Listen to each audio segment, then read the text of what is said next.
Eh bien, ça fait un petit moment quand même qu'on n'a pas eu de nouvelles de chez Disney. Et là, je peux vous dire que des nouvelles, on en a eu pas mal.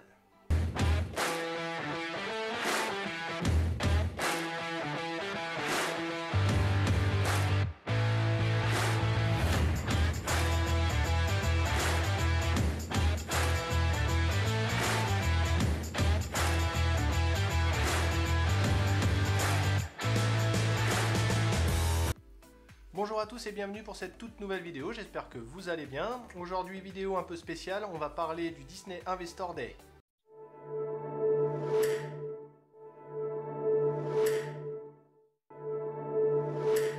Alors déjà le Disney Investor Day, qu'est-ce que c'est? Eh bien en fait c'est une conférence où Disney présente toutes ses nouveautés à ses actionnaires, ses investisseurs en gros. La conférence était quand même publique, on a pu la voir en live sur le site de Disney. Enfin, quand je dis public, il y a certaines choses qu'on ne pouvait malheureusement pas voir. Mais croyez-moi, on en a quand même vu pas mal. Et dans cette vidéo, on va principalement s'intéresser aux annonces Marvel et Star Wars. Mais avant de parler de tout ça, les plus malins auront remarqué le nouvel item sur le Disney+. Comme vous le savez, nous avons les animations Disney, Pixar, Star Wars, Marvel et National Geographic. Et à ceci vient s'ajouter Stars. Alors Stars, qu'est-ce que c'est? Eh bien, en fait, c'est tout le contenu plus adulte. Alors quand je dis contenu adulte, attention, on parle pas de films pornographiques. Bah oui, on reste quand même chez Disney. Mais je parle surtout de tous les films détenus par Disney qui ne sont pas sur la plateforme. Du style Alien, Die Hard, Braveheart, Minority Report, ou tout simplement Logan. Tout ceci va amener à Disney+ un catalogue énorme et donc beaucoup plus de choix de visionnage.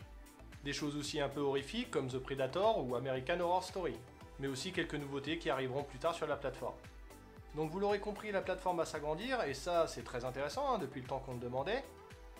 Par contre, bien entendu, il y a une contrainte à tout cela, c'est que l'abonnement va augmenter.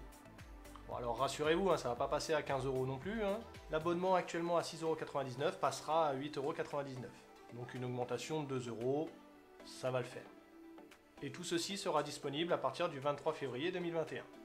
Alors je sais pas trop encore comment ça va se passer pour ceux qui ont l'abonnement via Canal+, parce que vous savez qu'à la sortie de Disney+, bien Canal+ avait un partenariat avec eux, ce qui fait que beaucoup d'entre nous ne payaient pas Disney+.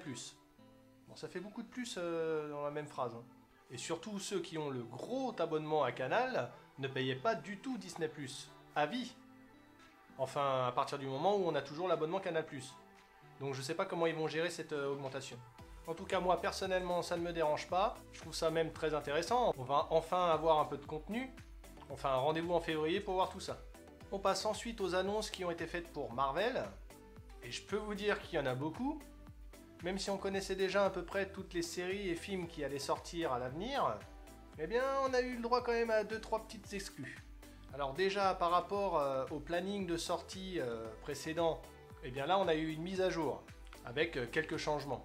Alors pour commencer 2021, le 15 janvier sortira WandaVision, la première série Marvel Disney+. Ensuite le 19 mars s'enchaînera The Falcon et The Winter Soldier, d'ailleurs on a eu le droit à un trailer très intéressant. Après c'est au cinéma qu'on aura le droit à un Marvel avec Black Widow, qui sortira le 7 mai, suivi dans le même mois par la série Loki sur Disney+. Ensuite, le 9 juillet, retour au cinéma avec Shang-Chi et la légende des 10 anneaux. Alors là, par contre, on n'a pas eu de trailer. C'est un peu dommage parce que le film est déjà fini. S'enchaînera sur la période de l'été la série What If, la première série animée de chez Marvel. Le 5 novembre, retour au cinéma pour Les Éternels. Suivi de près pour le 17 décembre par le troisième film Spider-Man, qui n'a pas encore de date, mais qui est prévu pour fin 2021. Nous avons la série Hawkeye et la série Miss Marvel. Après, on passe en 2022, le 25 mars avec Doctor Strange 2, le 6 mai Thor Love and Thunder, le 8 juillet Black Panther 2 et le 11 novembre Captain Marvel 2. Alors sur tous ces projets, on a pu apprendre quelques petits trucs, comme par exemple le film Doctor Strange 2 sera très lié à la série WandaVision, mais aussi à Spider-Man. D'ailleurs, vous avez pu voir que Spider-Man fait couler beaucoup d'encre en ce moment avec possiblement l'arrivée des deux anciens Spider-Man, de quelques retours de méchants aussi, comme Electro ou Octopus. On sait aussi que Captain Marvel 2 sera très lié avec Miss Marvel. Bon, en même temps, Miss Marvel, elle est fan de Captain Marvel, donc c'est un peu logique. Concernant Black Panther 2, Kevin Feige, le PDG de Marvel, a confirmé qu'il ne recasterait pas le rôle de Chadwick Boseman. Donc ça, déjà, c'est bien. Et puis, ils ont de quoi faire avec tous les personnages de Black Panther. Enfin bref, tout cela, on les connaissait déjà. Et maintenant, on va passer aux petites choses intéressantes. On va commencer par Ant-Man 3, dont on a le nom définitif. Ce sera Ant-Man 3 Quantum Mania. Et dedans est confirmée la présence de Kang le Conquérant.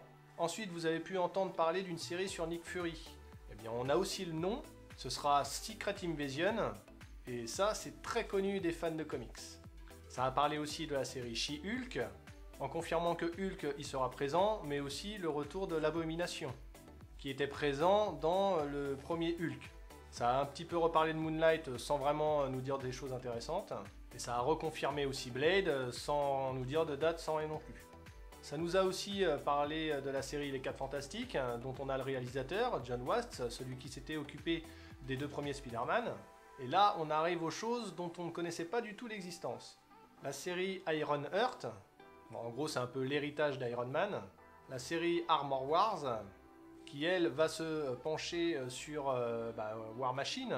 Une mini-série I Am Groot, ça je sais que ça va intéresser pas mal de monde. Et un événement spécial sur les Gardiens de la Galaxie. Un holiday special comme ils font avec Star Wars. Voilà, beaucoup d'infos très intéressantes. Et maintenant on va passer à Star Wars et là vous allez voir que de la nouveauté il y en a beaucoup. En même temps c'est assez facile, hormis 2-3 séries dont on avait entendu le nom. Alors concernant Star Wars, bien entendu on a parlé de The Mandalorian, pour leur dire que c'est une série qui marche vraiment fort. Et transition toute trouvée, on nous a confirmé une série sur Ahsoka Tano. Et là la hype des fans, elle est au-dessus de l'écran. On nous a aussi confirmé la série Obi-Wan Kenobi, avec un retour plutôt intéressant qui est Hayden Christensen. Et oui, Dark Vador sera bien présent.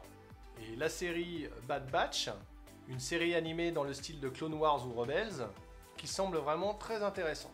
J'oubliais aussi la série Cassian Andor, avec quelques visuels intéressants.